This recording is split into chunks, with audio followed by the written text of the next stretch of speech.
아멘. 은혜로운 찬양 감사드립니다. 우리 자회분들하고 인사하실 때 복된 주일입니다. 이렇게 인사하겠습니다. 네, 한 번 더 인사하겠습니다. 서로 용서하는 성숙한 교회가 됩시다. 이렇게 인사하겠습니다. 네, 인사가 조금씩 길어지고 있습니다. 에베소서 말씀은 저희가 하나님 앞에서 얼마나 존귀한 자들인지에 대해서 일깨워주는 그런 그 의미들을 참 많이 가지고 있습니다. 그래서 성도가 거룩하고 또 그 연합인 교회가 하나님의 말씀과 그 뜻 가운데 얼마나 아름다운 곳인가라고 하는 것에 대해서 우리에게 일깨워주고 있습니다. 성도는 어떻게 태어나게 됩니까? 하나님의 그런 우리를 만세 전부터 택정하신 그 택하심을 따라 가지고 이루어지게 됩니다. 성자 예수님은 그 하나님의 뜻에 순종하셔서 때로 우리가 악하고 어리석을 때도 있지만 그런 그 모습 가운데 있는 우리조차라도 십자가의 그 사랑으로 용서하시고 품으시면서 주님의 그 구원의 계획을 완성하십니다. 그리고 성령 하나님은 우리와 늘 동행하시면서 어제보다 오늘이 또 오늘보다 그 이후가 하나님의 말씀 가운데 더 온전히 세워지는 성도로 될 수 있도록 우리와 동행해 주시면서 우리를 세우시는 그와 같은 귀하고 놀라운 일들을 이루어 가시는 것을 보게 됩니다.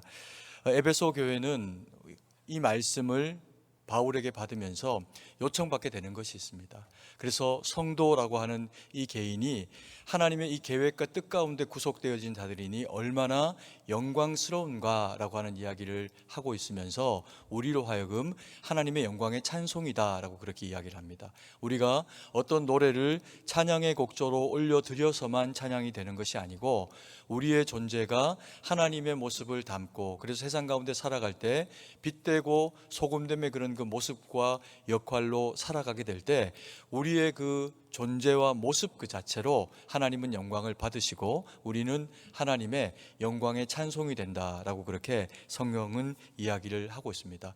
그러면서 그 영광의 찬송이 되는 너희가 하나님의 그 계획과 뜻 가운데서 날마다 그리스도의 장성한 분량에까지 믿음이 자라고 성장했으면 좋겠다, 이런 또 권면을 하게 되죠. 그 성장함이 하나님 안에서 우리에게 이루어지게 될 때 우리에게 나타나는 모습이 있는데 이것을 온전함이라고 하는 완전함과 동일한 단어를 쓰지만 우리식의 표현으로 할 때는 이것을 온전한이라고 표현을 해서 하나님의 완전을 지향하고 닮아가도록, 그래서 이 온전한이라고 하는 표현이 그리스도 예수의 장성한 분량에까지 이르는 그 표본이 되도록 그렇게 우리로 하여금 성도로 온전하라라고 하는 요청을 하고 있습니다. 이 온전함이 우리 가운데 나타나게 될 때 드러나게 되는 게 있는데 우리가 죄 때문에 아담 이후에 깨어지고 흐트러지게 된 하나님의 형상이 온전하게 회복되게 됩니다. 그래서 우리가 믿음 가운데 하나님의 말씀으로 바로 잘 서 있으면 내 모습 가운데서 드러나는 하나님의 형상을 통해서 살아계신 하나님이 외부로 드러나고 사람들 가운데 하나님은 정말 살아계시는구나, 저 사람을 보니까 하나님이 계신다라고 하는 것을 알게 하는 장치로 저희를 온전함으로 하나님이 그렇게 사용을 하시게 됩니다. 이것을 우리가 지난주 그 지난주에 말씀을 통해서 바울이 에베소 교인과 저희들에게 이것을 무엇라고 이야기를 했냐 하면 이 온전함의 형태의 하나님의 형상을 따라 서게 되는 성도의 모습이 바로 다른 것이 아니고 너희가 새 사람을 입는 것이다, 예수 그리스도로 새 옷을 입는 것, 그것을 하나님의 형상이 드러나는 것이다 라고 그렇게 이야기한다고 했습니다. 그러면 이 새 옷을 입고 새 사람이 되어진 믿음의 사람들에게 하나님이 그래서 바울을 통해서 우리에게 요청하고 있는 내용의 것은 무엇일까요? 새 사람에게는 새로운 계명, 새 계명이 주어진다는 겁니다. 그 첫 번째 계명이 뭐였습니까? 하나님을 사랑하라, 마음을 다하고 뜻을 다하고 힘을 다해서 주 너의 하나님을 사랑하라 라고 하는 하나님과 우리 사이의 관계 맺음에 대한 계명이었습니다. 그래서 성령의 충만을 받고 하나님의 말씀을 따르고 순종하면서 주님의 기쁨이 되어 살아가는 것, 그것을 통해서 하나님을 사랑하는 것이 나타나게 된다, 이것을 바울이 이야기를 한 바가 있습니다. 그리고 두 번째 계명으로서 내 이웃을 내 몸과 같이 사랑하는 것을 통해 가지고 새 옷을 예수 그리스도로 말미암아 입게 된다라고 이야기하면서 새 사람은 새 계명의 두 번째도 실현하고 살아가야 된다. 그것이 이웃을 내 몸과 같이 사랑하는 것이다 라고 그렇게 이야기를 한 바가 있습니다. 그러면서 10계명의 5계명부터의 이웃과의 관계에 대한 부분들을 다시 한번 떠올리게 하면서 성도가 성도다워지는 것은 하나님을 사랑하고 말씀을 받고 그것을 순종하여 이웃 가운데 나타내게 되는 것을 통해서 너희가 그리스도인이다, 새로운 새 옷을 입은 자이다 라고 하는 칭함을 외부로부터도 확인하며 살아갈 수가 있다는 거죠. 그래서 하나님을 사랑하고 그리고 이웃을 내 몸과 같이 사랑하는 새 사람을 입고 살아가라 라고 하는 요청을 한 바가 있습니다. 그리고 오늘 우리가 읽은 이 말씀에 보니까 그렇기 때문에 너희가 유지하고 살아가는 모습이 있었으면 좋겠다. 새 사람으로서 하나님의 형상을 가진 자로서 너희가 이것을 잃지 말고 그리고 유지하며 살아가야 되는데, 그게 뭐냐 하면 성령의 충만이다. 그래서 너희가 성령의 충만한 하나님의 사람으로 살아가라 라고 하면서 요청하고 있는 내용이 뭐냐 하면 성령을 어떻게 하지 마라? 근심하게 하지 말아라 라고 하는 이야기를 하게 됩니다. 그러면 성령을 근심하게 하지 않는 것, 그것이 무엇일까? 또 그리고 어떻게 하면 하나님의 성령이 근심하지 않고 반대로 하나님의 성령께서 우리 때문에 기뻐하심의 모습 가운데로 하나님이 우리 가운데 거하시게 할까? 그것을 바울이 우리에게 권면하면서 성령의 근심이 아니라 성령의 충만을 유지하고 살아가는 방식에 대해서 우리에게 오늘 본문의 말씀을 통해서 이야기를 해주고 있는 것을 보게 됩니다. 그래서 우리가 이 말씀을 통해서 우리 안에서 성령이 기뻐하시는, 그리고 우리 안에서 성령이 근심하시지 않도록 하는 그 방식이 무엇인지를 함께 말씀을 통해서 받고 그리고 마음에 새기는 시간을 가지기를 원합니다. 첫 번째로 성령의 근심이 우리 가운데 있지 않기 위해서 우리는 성령 하나님의 인치심 받은 자들이다 라고 하는 것을 잊지 말아라 라고 그렇게 요청을 하고 있는 것을 보게 됩니다. 30절 말씀인데요, 같이 한번 읽도록 하겠습니다. 하나님의 성령을 근심하게 하지 말라. 그 안에서 너희가 구원의 날까지 인치심을 받았느니라. 30절 말씀에 성령을 근심하게 하지 말라, 그러기 위해서 그 안에서 너희가 구원을 얻을 때까지 인치심을 받았다라고 하는 것을 잊지 말아라 라고 그렇게 요청을 하고 있습니다. 이게 무슨 얘기일까요?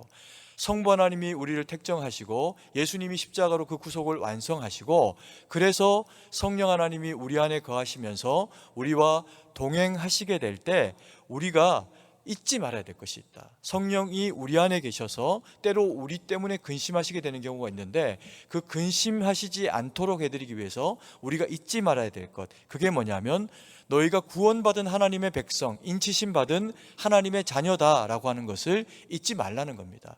이것이 왜 어떻게 성령에 고민하지 않으시게 하는 방편이 되는 걸까요? 이 얘기는 다른 얘기가 아니라 하나님의 그 구원이 그 계획과 약속을 따라 주님의 그 십자가의 헌신과 순종을 따라서 우리 가운데 이루어졌다는 겁니다. 그러면 우리는 누구일까요? 우리는 그리스도인입니다. 그래서 우리가 그리스도인 되었을 때 이것을 잊지 않고 살아가는 하나님 자녀됨의 영적인 자긍심이 우리 가운데 있으면 이것을 해라, 저것을 하지 말아라, 이스라엘 백성들이 가지고 있는 그 율법의 수많은 조항들을 우리가 마음 가운데 다 기억하거나 하지 아니한다고 하더라도 우리가 하나님의 자녀이지라고 하는 이 영적 지각이 우리 가운데 있게 되면은 우리가 하지 말아야 될 것과 해야 할 것들이 영적 분별함 가운데서 세워지게 된다는 겁니다. 왜 그럴까요? 영적인 자존감이, 우리가 하나님의 백성인데 라고 하는 무너지지 않는 하나님 자녀다움이 우리 가운데 세워지기 때문에 그렇습니다. 그래서 성령의 인치심을 따라 되어진 그리스도인됨의 이 거룩한 직분을 잊지 말아라 라고 그렇게 우리에게 요청을 하고 계시는 거죠. 최근에 디즈니에서, 이제 디즈니사에서 내년에 발표되게 될 이제 영화를 발표했습니다.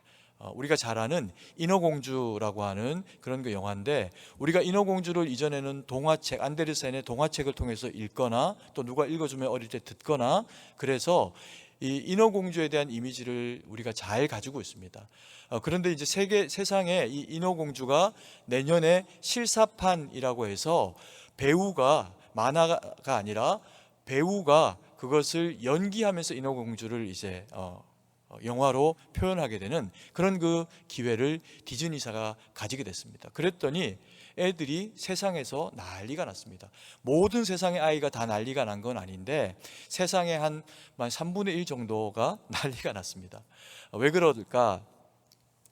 이 디즈니사에서 우리가 생각하는 그런 그 인어공주에 대한 이미지를 머릿속에 생각을 하면 반은 사람, 그리고 허리 아래로 반은 또 물고기 모양, 비늘이 있는, 지느러미가 있는 물고기 모양을 하고 있으니까 사실은 이 자체가 충격이죠. 그런데 우리가 이걸로 굳이 그렇게 충격을 받을 이유가 없는 것은 세상에 인어가 없습니다.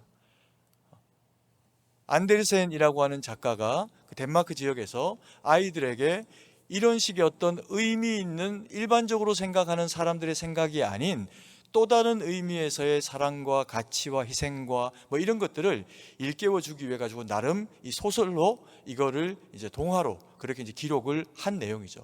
그래서 우리는 그 내용을 다 알고 있습니다. 그럼 이게 뭐 세상에 그렇게 큰 일, 충격되는 일이 있어질 수가 있을까요? 인어가 발견됐을까요? 그러지도 않았고 그럴 일도 없습니다. 근데 누가 이게 난리가 났냐 하면 이제 디즈니사에서 내년에 23년도에 이제 인어공주 실사판이 이제 방영이 될 겁니다 라고 하는 광고를 하니까 그걸 보고 있던 애들이 보면서 우와 우와 이렇게 난리가 난 거예요. 그 난리가 난 애들이 누구냐 하면 흑인 아이들인 겁니다. 인어공주가 백인, 흑인, 그리고 황인, 그 중에서 누구로 표현된 걸까요? 흑인으로 표현된 겁니다. 이게 왜 세상이 뒤집어지고 애들이 왜 놀랄 일일까를 생각을 해보니까 우리가 생각하는 인어공주는 백인일까요? 흑인일까요? 황인일까요? 백인이죠. 덴마크 지역에 안데르센도 백인이고, 그래서 그들이 쓴 소설이 또 그래서 알려지게 될 때 우리는 이미지상 가지고 있을 때 만약에 인어공주가 없지만 있다고 하면 백인일 수 있겠다 이런 생각을 우리의 그 마음 가운데 하게 되는 그런 그 경우가 생길 수 있겠죠. 그래서 모든 사람들이 거기에 아무도 이야기하지 않았지만 심정적으로 인어공주는 백인이야 이런 동의가 돼 있는 겁니다. 그런데 이번에 이제 디즈니에서 이 실사판 인어공주를 촬영을 하면서 선택한 배우가 누구냐 하면 흑인 아이인 거예요. 흑인 여자 배우를 선택을 해서 인어공주를 만든 겁니다. 그러니까 이것을 본 아이들이 막 깜짝 놀란 거죠. 자기가 흑인인데 저 예쁜 인어공주가, 그리고 의미 있는 인어공주가 흑인이네. 그러니 다른 사람은 놀라지 않는데 이 흑인 아이들이 엄청나게 기뻐하면서 머리카락에 꼬불꼬불한 모양이 자기하고 같고 피부색과 눈과 얼굴과 그런 그 모습이 자기하고 같은 흑인이 인어공주가 됐네. 그러면서 애들이 막 난리가 난 겁니다. 엄마! 그러고 막 이제 막 찾아가고 막 이제 그런 일들이 있어진 겁니다. 왜 그럴까요? 자긍심이죠. 남이 나를 바라볼 때, 또 내가 나를 바라볼 때 그런 이제 열등감이라고 하는 것이 사실 누구에게나 일정 부분은 있죠. 그런데 이 흑인 아이들에게 내가 좀 덜 이쁜가? 남이 나를 존귀하게 여기지 않는가? 라고 하는 생각을 잠정적으로 가지게 만드는 어떤 부분들이 있는데 그 부분에 인어공주가 탁 하고 치고 들어온 겁니다. 아, 나도 예쁘구나. 남이 바라봐서 나도 좋은 이미지의 어떤 대상일 수 있구나 라고 하는 것을 아이들이 그 마음에 자긍심으로 가지니까 인어공주의 모습 가운데 자기가 투영이 된 거죠. 우리가 예수 그리스도를 믿고 우리가 그리스도인이라고 불리게 된 그 연유는 다른 게 없습니다. 예수 그리스도가 우리를 위해 죽으시고 그리고 십자가에 우리의 모든 죄를 거기에 거시고 죽으시고 부활하셔서 우리를 자녀 삼으셨기 때문에 우리가 그리스도를 따라 그리스도인이 된 겁니다. 그래서 우리가 그리스도인이라고 하는 것이 성령의 그런 그 근심치 아니하시게 되는 원인이 되는 첫 번째 이유가 되는 것은 우리가 성령 하나님을 기쁘시게 해야 하는 하나님의 거룩한 자녀라는 거죠. 그래서 우리의 그 영적 자긍심을 바울이 일깨워주면서 하나님의 자녀라면 하나님의 자녀답게 행하고 선택하고 살아가라는 겁니다. 그러면 성령 하나님이 근심하시게 될 일이 없을 거라는 거죠. 그래서 이 영적 자긍심을 먼저 세워주면서 너희가 기억해라. 너희는 그냥 그리스도인으로 어느 날 갑자기 된 자가 아니라 너희는 하나님의 사랑받는 자요. 그 사랑이 한 번도 멈춘 바 없이 태초에 정하신 그 사랑이 예수 그리스도의 십자가의 사건으로 성취될 뿐만 아니라 지금도 그 십자가를 믿는 너희 가운데 성령 하나님의 동행하심으로, 인치심으로 너희가 그리스도인 됨을 지원하시면서 동행하신다는 겁니다. 그러니까 너희가 성령 하나님을 기쁘시게 하는 대상으로 살아가라. 사랑받았으니 사랑하라.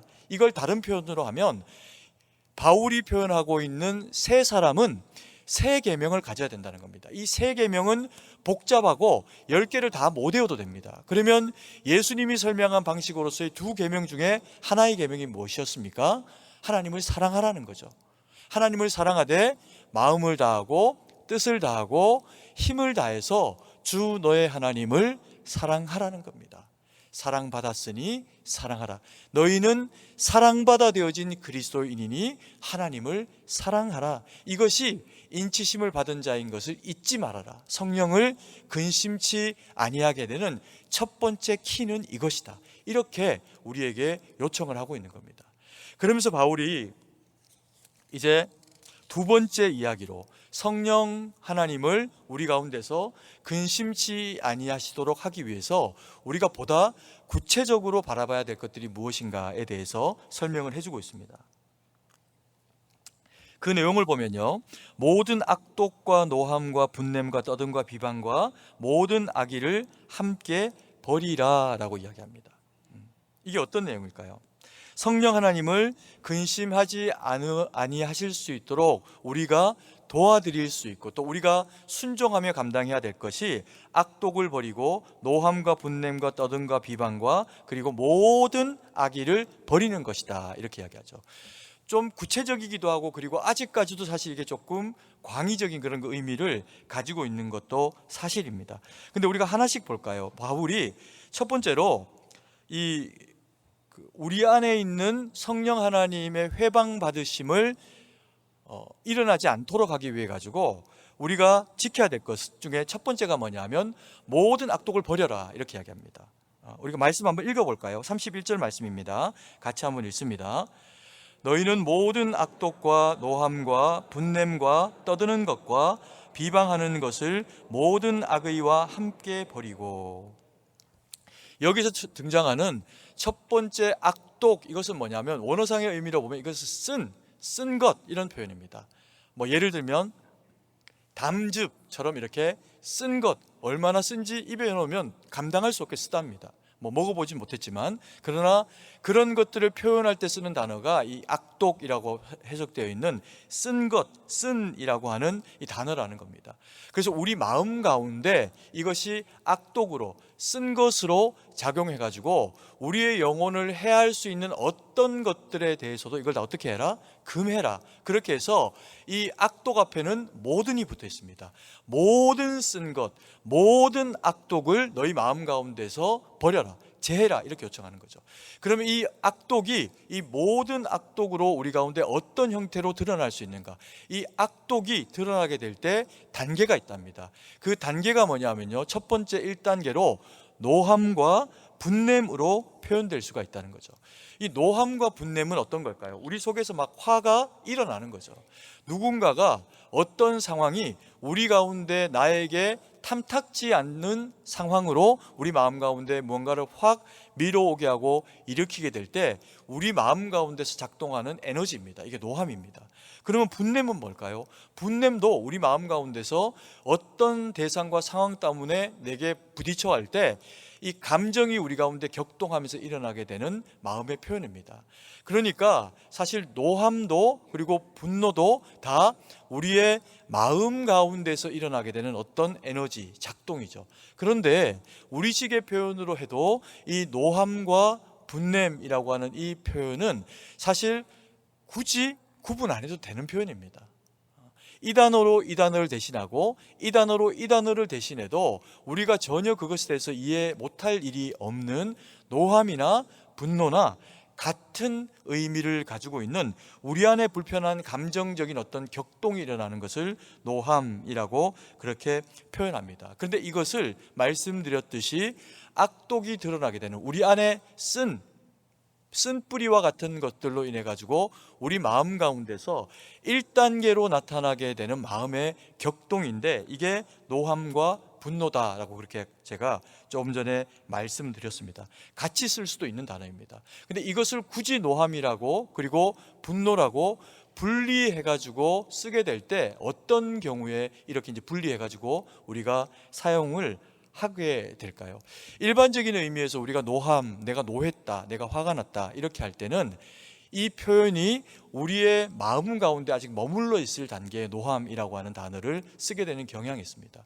누가 나에게 화를 나게 만든 거죠. 어떤 말을 들었거나 어떤 상황을 봤거나 아니면 이렇게 행해야 되는데 이 사람이 이렇게 행하지 않고 다르게 행하는 모습 보면서 내 마음 가운데 불편한 마음이 확 올라왔습니다. 화가 난 거죠.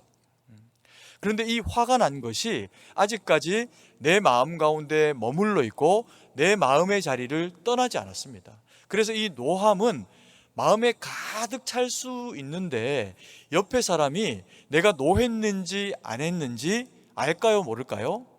알 수도 있고 모를 수도 있습니다. 왜요? 숨기고 있으니까. 그래서 내가 화는 났지만 내 자존심 때문에 혹은 내게 불이익이 될까봐 그 노함을 표현하지 않고 있을 때 이 노함은 드러나지 않습니다. 여전히 내 마음 가운데 머물러 있기 때문에. 그런데 이제 요게 단계를 하나 더 거치면서 분냄이라고 하는 그런 이제 감정적인 격동의 상황 가운데로 들어가게 되면은 이 노함이 외부로 표현이 되게 되어 있습니다. 그래서 내가 이렇게 마음이 상했으니 내 이 마음 상한 것을 너도 알아야 돼 라고 이야기를 하면서 외부로 나의 이 분노의 에너지를 확 하고 그렇게 표현을 하게 될 때 나뿐만 아니라 이제 모든 사람들이 다 이 사람이 화가 났구나 라고 하는 것을 알게 만듭니다. 그래서 이 노함이나 분냄이 가지고 있는 이 에너지는 노함의 단계에 있을 때는 내게서 그것이 나를 불편하게 하고 힘들게 만들지만 이게 분노의 단계로 넘어가게 되면 나뿐만 아니라 나를 힘들게 하거나 나에게 노함을 일으켰던 사람에게까지도 그 분노가 전달되게 되죠.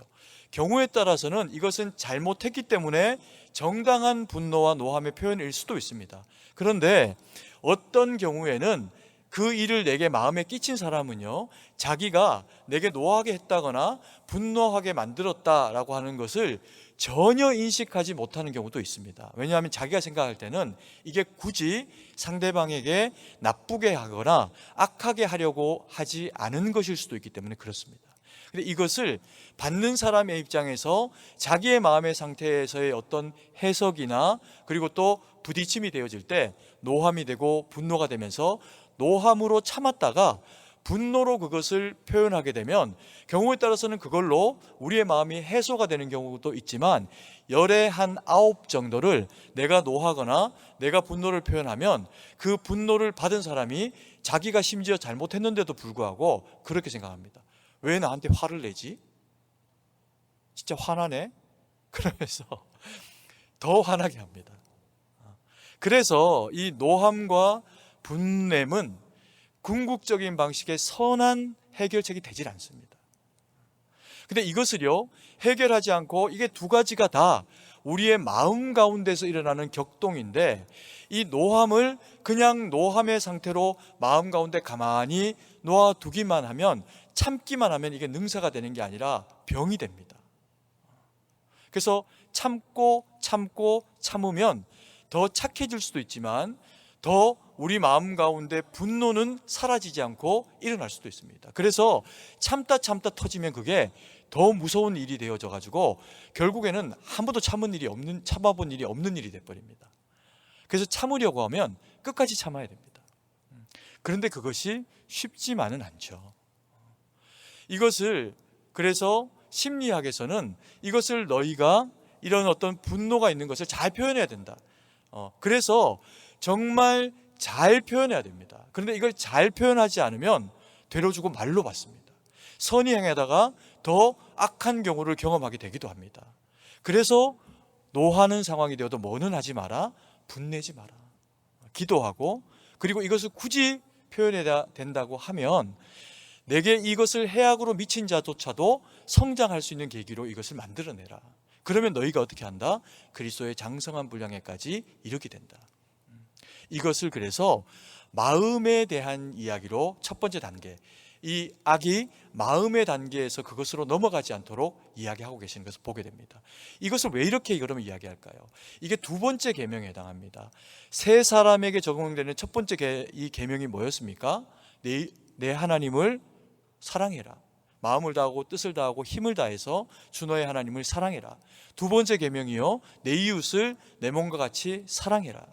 그 내 이웃을 내 몸과 같이 사랑해라 라고 하는 이 계명에는 두 가지의 의미가 있습니다. 하나만 있는 게 아니라 이웃을 사랑해라 이렇게만 이야기하면 한 가지죠. 근데 거기에 보면 내 이웃을 뭐와 같이? 내 몸과 같이 사랑해라. 그러니까 자기를 먼저 돌아보고 자기를 먼저 사랑하는 건강함으로 채워내라는 거죠. 그게 되지 않으면 너희가 지속적으로 사랑하기가 힘들다는 겁니다. 그래서 누군가가 나에게, 내 이웃이 나를 상하게 하고 노하게 하고 분나게 만드는 어떤 상황들이 벌어지게 될 때 그 노함과 분냄을 어떻게 하라? 제하라. 이렇게 이야기하고 있는 겁니다. 누구를 위해서? 나를 위해서. 내가 그 한이라고 하는, 그리고 또 나를 노하게 만들고 분나게 만드는 대상이나 어떤 상황 가운데 지속적으로 노출돼 가지고 내가 상하게 되는 어떤 일이 발생을 하지 않도록 하나님이 그것을 우리 가운데 1단계로 제거하라. 그래서 그 악독이, 모든 악독이 마음을 넘어서지 않도록 해라. 그래서 마음에 대한 이야기를 먼저 합니다. 그리고 2단계로 이 악독이 우리를 흔들지 못하도록, 성령 하나님을 회방하지 못하도록 악독의 2단계, 무엇을 조심하라? 떠드는 것과 비방하는 것을 멀리하라, 제거하라, 이렇게 요청합니다. 31절 말씀입니다. 같이 한번 읽겠습니다. 너희는 모든 악독과 노함과 분냄과 떠드는 것과 비방하는 것을 모든 악의와 함께 버리고, 어떻게 하라고 합니까? 버리랍니다. 근데 이 버리라고 하는 게 뭡니까? 1단계에서 마음의 범주에 있었던 이 노함과 분냄을 넘어서서 등장하는 것, 이게 뭐냐 하면 떠드는 것과 비방하는 것입니다. 이 떠드는 것과 비방하는 것이 무엇일까요? 노함과 분냄은 말이 필요 없습니다. 이렇게 하면 화난 겁니다. 화나 보이죠? 화나 안 보이십니까?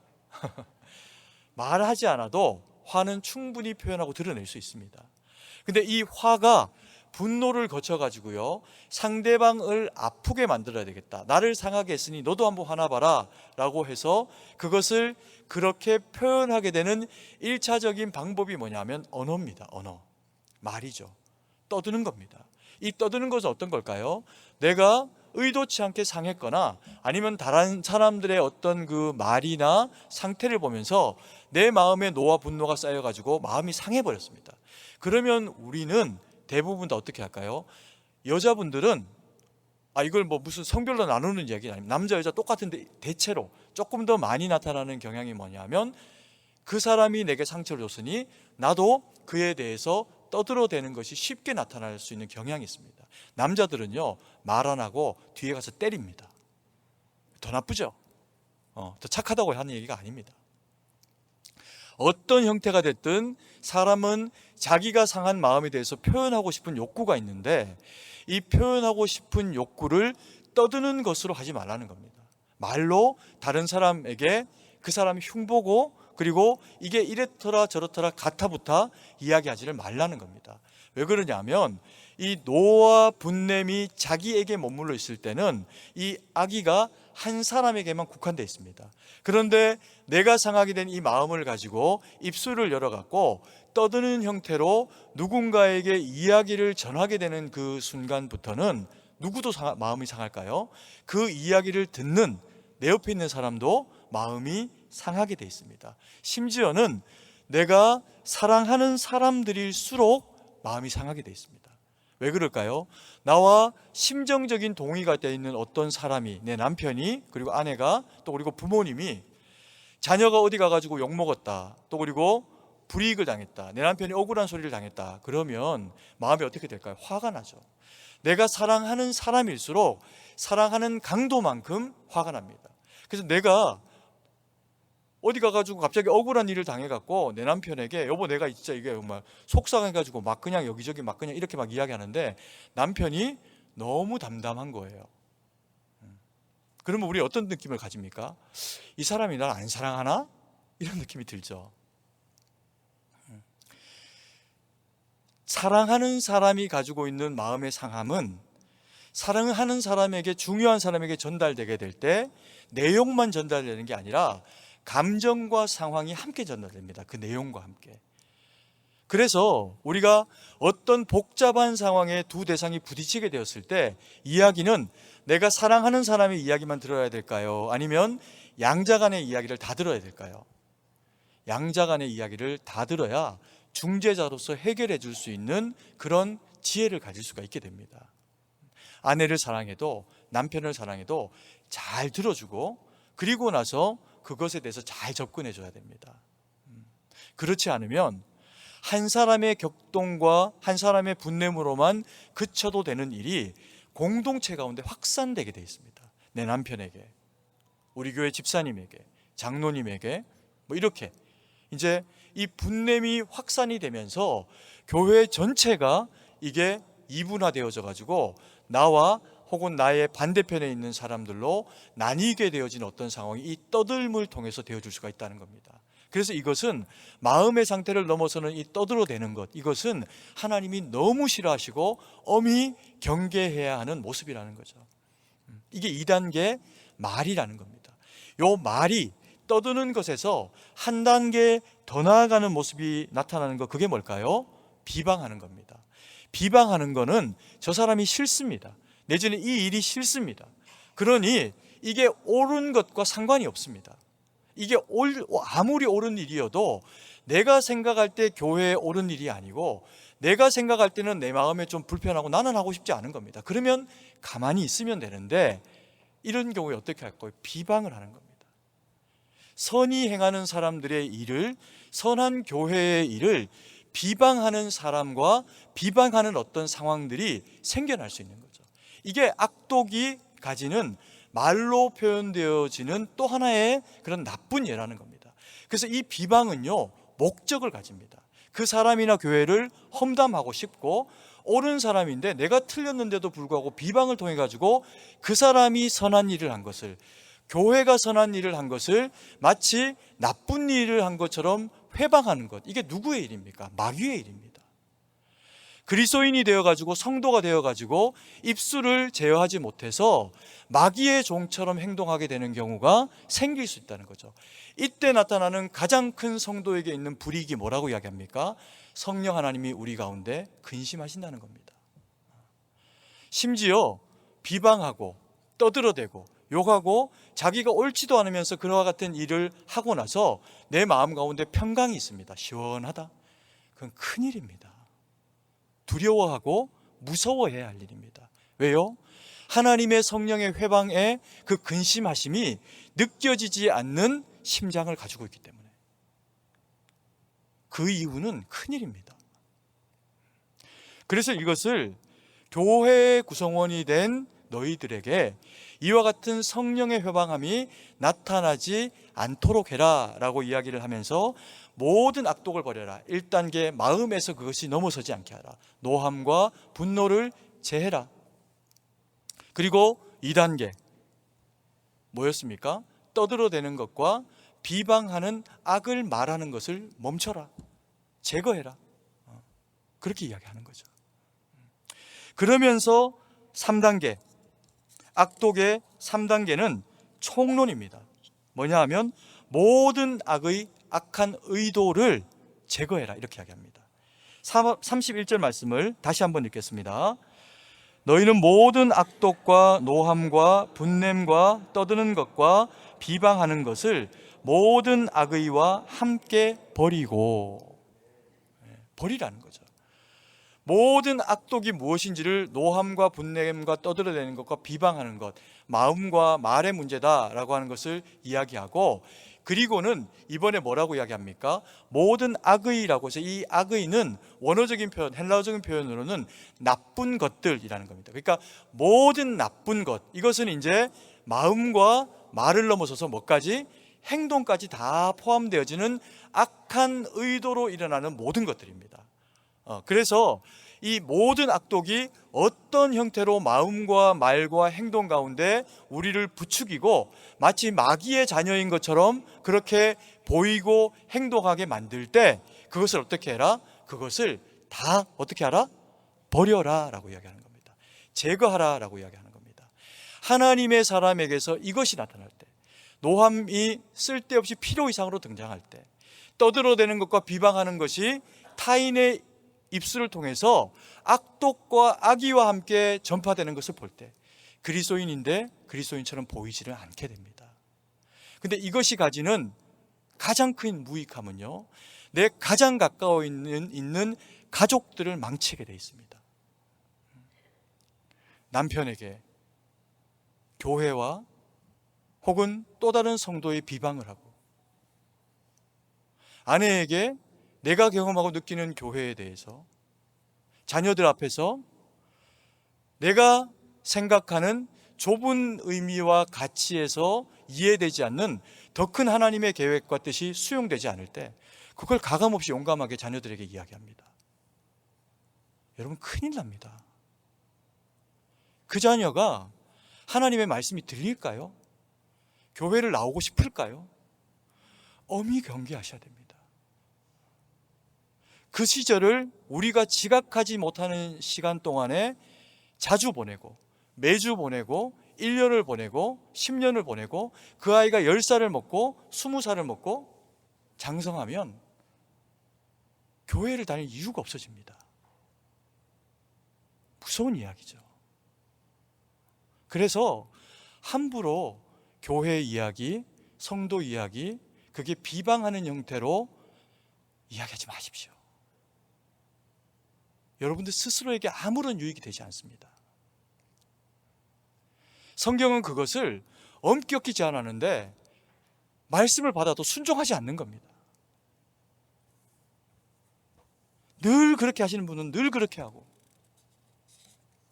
착한 사람은 늘 순종하고, 하나님의 복을 받고 주님의 다스려짐을 받는다는 것은 하나님의 말씀이 심중에 올 때 순종하는 겁니다. 그래서 온유한 자가 하나님의 말씀이 들리고 하나님의 말씀을 마음에 받아서 어떻게 하는 자들이라고 했습니까? 순종하는 자들이죠. 그런 그 온유한 자, 하나님의 말씀을 받고 순종하는 자들에게 주는 복이 있다 했습니다. 뭐였습니까? 마음에 평강을 주시고 그 후손들은 땅을 기업으로 상속받게 하겠다. 제 얘기가 아닙니다. 믿음을 잃어버리지 않는 거죠. 우리 자녀를 그렇게 지키고 키워내야 됩니다. 이것을 세 번째 이야기로 구체적인 방식으로 우리에게 유익이 되도록 하나님이 에베소 교인과 우리에게 이야기를 하시는 내용이 있습니다. 그게 뭘까요? 성령에 근심하도록 하는 일이 아니라 성령에 기뻐하시는 일을 위한 해법을 가져라, 이렇게 이야기합니다. 그 해법이 뭐냐 하면 서로 친절하게 하고 불쌍히 여기고 서로 용서해라 라고 하는 이야기를 합니다. 32절 말씀입니다. 같이 한번 읽겠습니다. 서로 친절하게 하며 불쌍히 여기며 서로 용서하기를 하나님이 그리스도 안에서 너희를 용서하신 것 같이 하라. 하나님이 그리스도 안에서 너희를 어떻게 하신 것 같이? 용서하신 것 같이 하라. 그 용서하심이 단계로 나타나는데 여기도 세 가지로 이야기합니다. 첫 번째, 뭐 하라? 친절해라. 두 번째, 어떻게 해라? 불쌍히 여겨라. 세 번째, 어떻게 해라? 용서해라.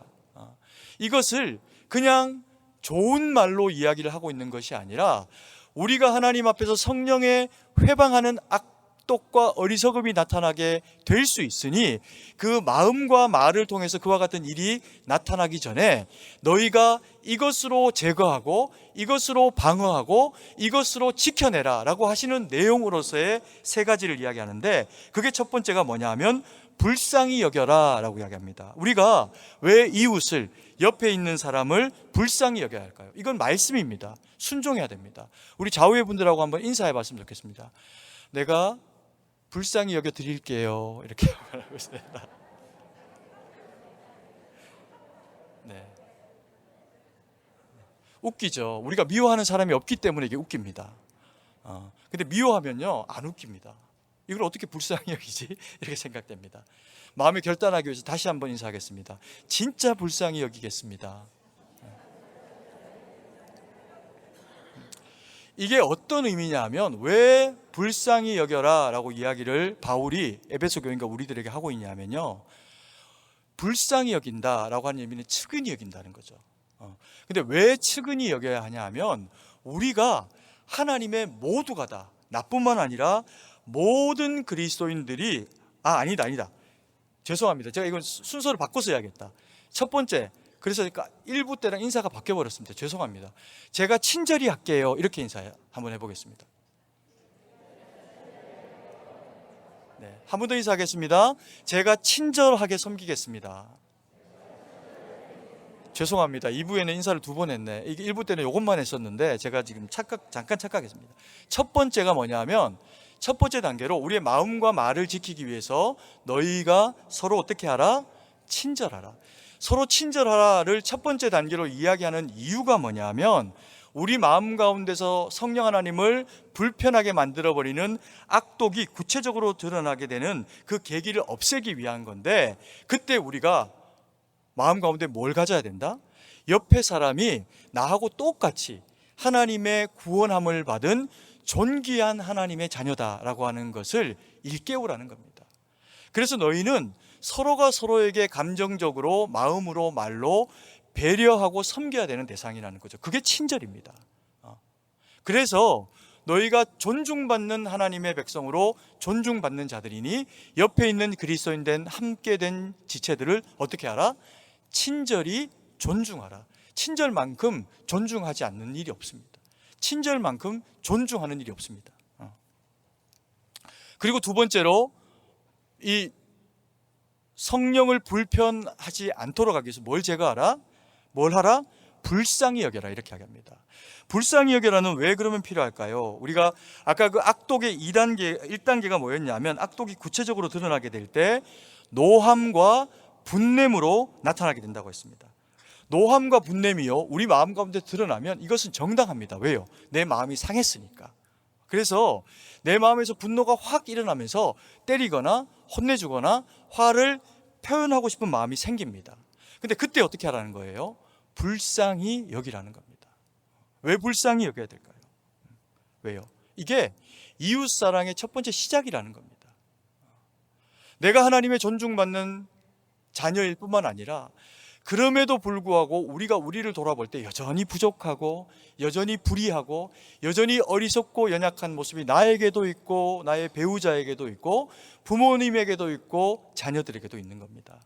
그러다 보니까 우리가 그와 같은 상황으로 내게 노함을 일으키게 되는 어떤 상황과 사람들을 만나게 될 때 불쌍히 여긴다는 게 뭐 하는 겁니까?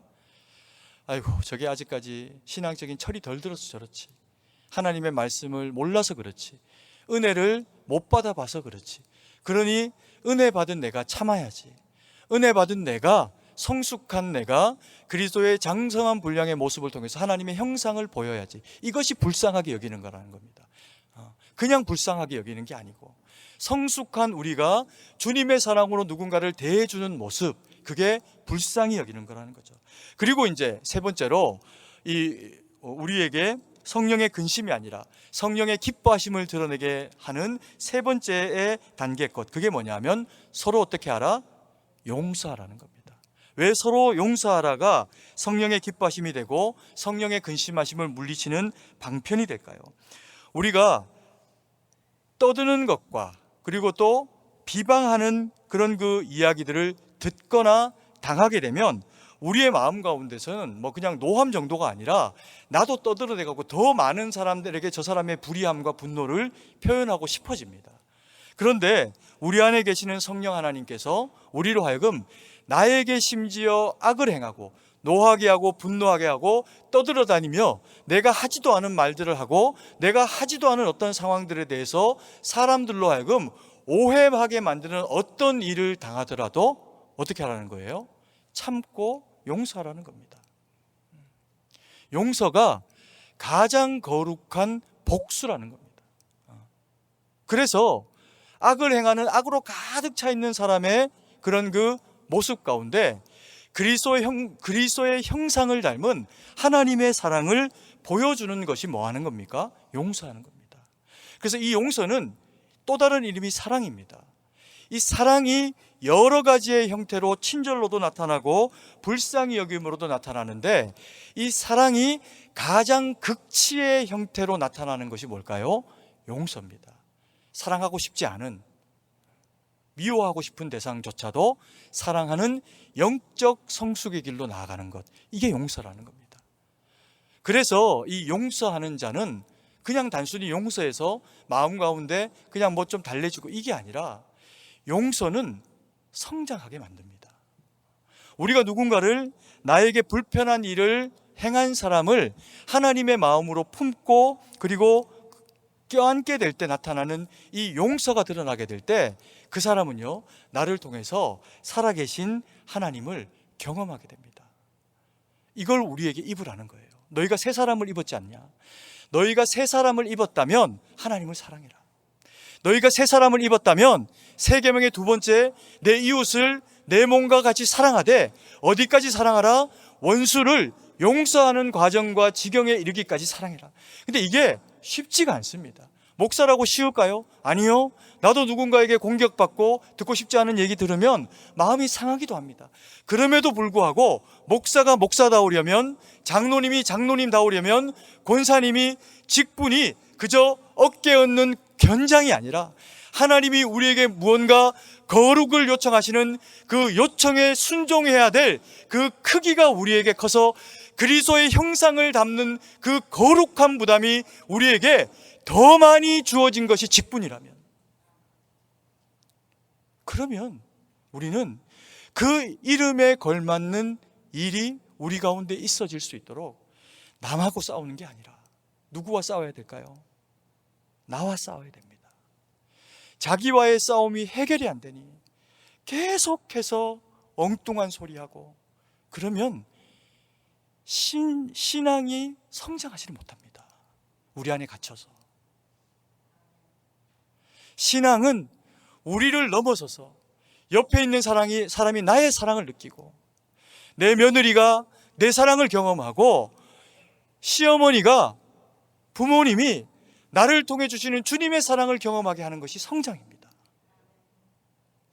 그래서 우리로 하여금 뭐 하라고 하는 겁니까? 용서해라. 왜요? 마지막 절을 같이 한번 읽습니다. 32절을 같이 한번 읽습니다.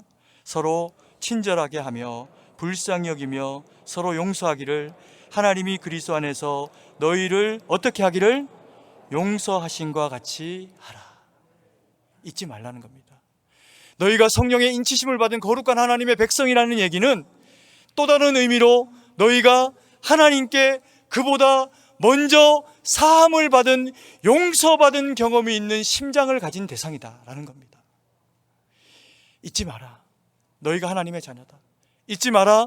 너희는 용서받았다. 잊지 마라. 너희가 용서받았다면 너희는 무엇을 해야 한다? 용서하는 그리스도인이 되어야 한다. 아멘이십니까? 쉽지 않으나 우리가 이 길 가운데 나아가는 거룩으로 주의 형상을 옷 입고 나아갈 때, 주님은 우리 가운데 일하시고 이순종했으니 더 큰 은혜와 능력으로 우리 가운데 역사하시면서 동행하시고 함께 하시고 치유하시고, 그리고 주님을 드러내는 도구로 우리를 그렇게 사용해 가실 겁니다. 그 쓰임받아 하나님 영광 돌리는 저와 우리 사랑하시는 성도님들 되기를 간절히 소망합니다. 사랑의 아버지 하나님, 은혜와 사랑을 감사드립니다. 오늘도 저희 가운데 말씀 주시고, 아버지 하나님, 우리가 왜 마땅히 아버지 하나님 성령 하나님을 회방하게 하는 자가 아니라 성령 하나님을 기쁘시게 하는 자로 서야 하는지 일깨우시니 감사드립니다. 하나님, 이 말씀 받은 주의 거룩한 백성들마다 성령 하나님 함께 하셔서 그 마음 가운데서 하나님 모든 악독과 또 그리고 노함과 분냄과 떠들어댐과 그리고 비방하는 일을 멈추거나 사라지게 해주셔서 오직 주님이 우리 가운데 원하시는 주의 기뻐하시는 일들만 감당하는 저희가 될 수 있도록 은혜를 베풀어 주시옵소서. 아버지, 우리가 잊지 않길 원합니다. 우리가 주의 자녀이고 주의 자녀는 누구 한 사람 예외 없이 용서받은 자이되 아버지 하나님 생명 내어주시는 그 용서를 받았고 아버지 하나님 그래서 쉽지 않지만 우리의 감정이 손해보고 싶지 않지만 우리의 상황 가운데서 눌리고 싶지 않지만 아버지 하나님 주님이 주시는 그 능력으로 용서할 수 있는 지혜와 힘을 주셔서 성령의 능력으로 그 일들 감당해낼 수 있도록 도우셔서 아버지 하나님 우리의 이웃을 친절히 대하고 아버지 하나님 또 우리의 이웃을 불쌍히 여기고 그리고 용서하는 성숙한 신앙이 저희 가운데 무르익도록 함께하여 주시옵소서. 그래서 우리 승동교회에 속한 모든 믿음의 권속들이 다 주님 앞에 동일한 말씀에 순종되어져서 누구도 영적인 손해남 없이 존중받고 그리고 또 용서받는 그리고 용서하는 성숙한 믿음의 길로 나아가는 저희 모두가 될 수 있도록 역사하여 주시옵소서. 주님께 모든 것을 의지하고 감사드리며 살아계신 주 예수님 이름으로 기도드립니다. 아멘.